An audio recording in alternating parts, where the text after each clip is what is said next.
Good morning mga kapobre.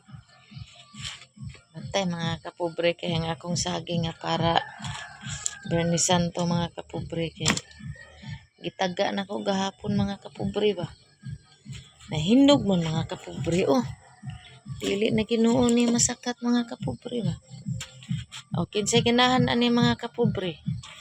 Kay ibaligya na lang nako ni 20 ang kilo. Managa na lang po kog utro mga kapobre. Kani siya mga kapobre, Bisaya gini siya tapos hinog gini siya sa punuan kay kanilaging iatang-atang unta mga kapobre niya kay di man di ay magsilbi mga kapobre oh. Kini siya magsilbi mga kapobre oh. 20 lang mga kapobre. Kinsay ganahan mga kapobre kay ihatod din ako ni mga kapobre basta ganahan mo palit. O dire lang ni sa Purok 2 Mitsalit mga kapobre. Kumarong mga kapobre dire sa barangay Kumarong. O nihit naman ron ang saging nga Bisaya kay gumikan sa init. Pero kani amo saging mga kapobre wa nimo ilag init o dara mga kapobre. Hanggang dito lang muna ako mga kapobre. God bless sa tanan.